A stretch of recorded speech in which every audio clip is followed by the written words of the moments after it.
Hey guys, welcome back. Pretty excited. I just picked up a new console on trade. Some of you might be able to tell already. It's a Sharp Famicom Titler. These things are pretty cool. Aside from being a really big Famicom console, it was also used to add subtitles to home movies and stuff. So it's kind of weird they decided to include a Famicom with a subtitler. Let me start with these controllers here. They're in really good shape. I mean, for being attached to this console for 20 years or however long it's been out, they're in pretty good shape. I have no complaints. But being a Famicom, the cords are pretty short, so you got to have this thing like right next to you while you're playing, which is going to be a little bit of a problem. So hopefully I can fix that. And that's kind of what I want to take a look at today. Now I tried, there's a port on the front here, like a DB15 is what it looks like. And from what I've read and can find, that looks like it's to add 3 and 4 player functionality.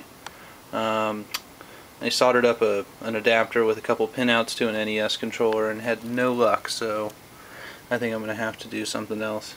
But these are just in great shape. I know Luke Morris made a video of his titler that he rescued from an attic, and that's one thing he was unable to get clean were the controllers, and these are just, they're beautiful. They say titler on them. So I don't really want to modify the controllers at all, but I do need to get longer ones. So what I was thinking about doing, obviously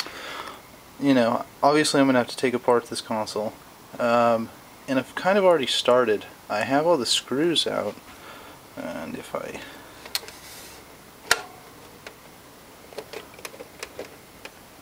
very slowly and carefully rotate this up.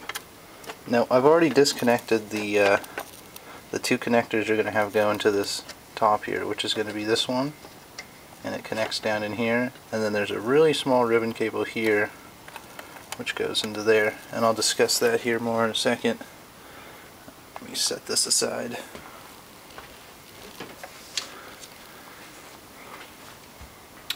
Alright, so here's the guts of the titler. Pretty cool in here, actually. We'll start over with the actual piece that's a Famicom here. Right here you have the obviously the cartridge slot there and this ejector piece. Which comes out pretty easily.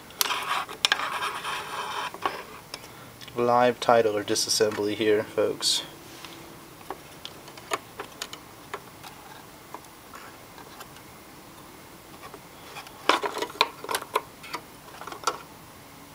Alright, now the only reason I'm taking that out is because it hides, well, the most important part of this console, which is right here.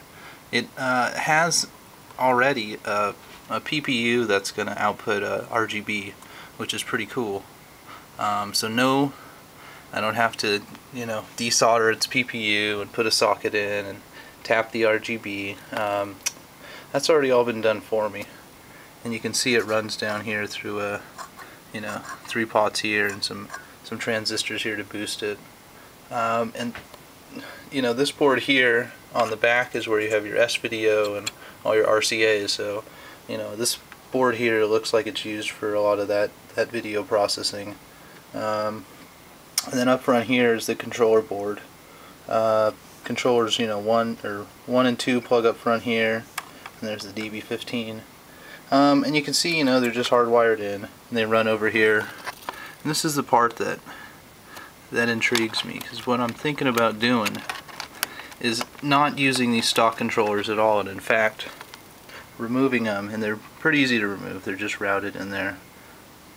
I've done the hardest part already, and storing them away. And I've ordered some NES extensions. What I'm going to do is cut off the male ends, and I can find some connectors that'll fit into there. The Player 2 one has an extra pin, and I'm thinking that's because on the Famicom's Player 2 has a microphone on it, so that's probably what that's for. I can just omit that if I'm going to use NES extensions. But doing that, I should be able to get, you know, the controller links I want. The only other problem is I have no Famicom games at all. I have an adapter to use, you know, the 72-pin NES games, but no Fami games, so I'm going to have to start looking for those definitely. So that's just a quick look inside the Famicom Titler.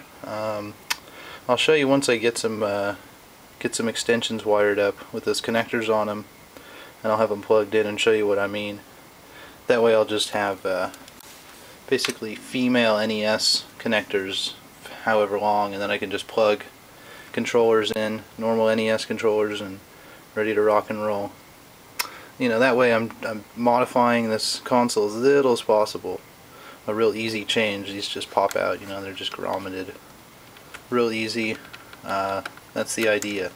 So I'll get up a video of that hopefully here pretty soon, but just thought I'd give you a look inside, because it's not a console you see very often, and I've only seen a couple pictures of the inside, never a video. So hopefully this will help someone out there who's curious what they look like. The one thing I'm wondering is what this Sharp chip on the back is here. I know what these are. Those you see always, CPU, PPU, but I have no idea what that's used for. So maybe someone can clue me in. Alright, well that's it for now. Hopefully I'll have another one of these up shortly with it modified with usable controllers. Alright, that's it for now. See ya.